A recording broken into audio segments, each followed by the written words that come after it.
Этот ручной работы корабль с розами, с алыми парусами, handmade ручной работы нам подарили партнеры, клиенты по Болгарии.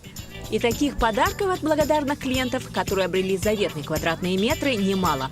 Руководит агентством недвижимости «Панорама» Анастасия Тимонани. За плечами этой молодой бизнес-вумен, юридический факультет Якутского госуниверситета, работа в крупной ювелирной компании Якутска, даже работа в Первопрестольной, где наша героиня сразу проявила себя как хороший специалист. Ей доверили быть юристом в такой большой компании, как «Уралсиб».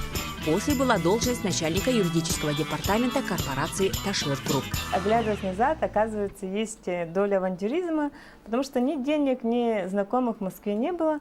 То есть у меня в кармане было 10 тысяч рублей, и я с ними уехала с билетом в один конец. Свое дело, которое успешно сегодня работает в сфере недвижимости, тоже начинала с нуля. Изначально «Панорама» была задумкой компании «Саха-Интернет».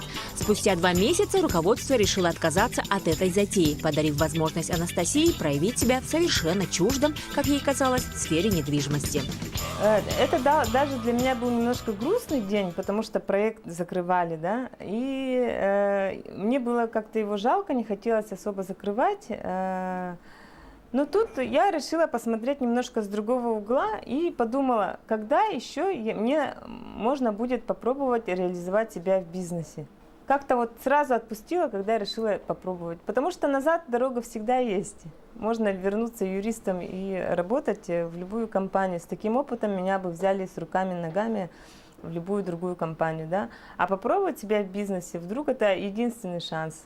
Я решила им воспользоваться, и как-то у меня потом это с легкостью начало получаться. Сегодня в агентстве трудится команда молодых риэлторов, которые каждый новый день работают над тем, чтобы каждый человек, семья обрела свое жилье.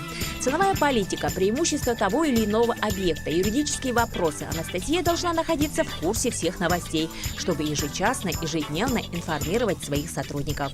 Ну вот мы сейчас находимся в новостройке Поддзержинского, который напротив торгового центра «Апельсин». Квадратный метр в среднем в этом районе 75 тысяч, но недавно началась акция. В этом доме остались трехкомнатные квартиры 108 квадратов за 75 тысяч. По акции 72 тысячи за квадратный метр. Так что можно успеть здесь приобрести и жить почти в центре города в очень качественном, хорошем, красивом доме.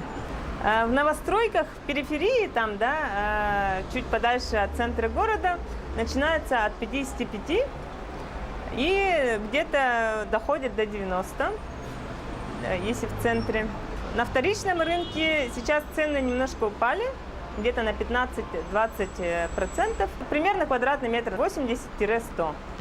Не по годам мудрый молодой руководитель говорит, что не нужно бояться сделать шаг вперед, страшно не рискнуть и жить в полсилы, жалея об упущенных моментах. Так что формула успеха нашей героини предельно проста. Трудоспособность, совершенствование и, наверное, бесстрашие. Так что дерзайте, быть может, именно сегодня наступил тот день, который осуществит ваши мечты.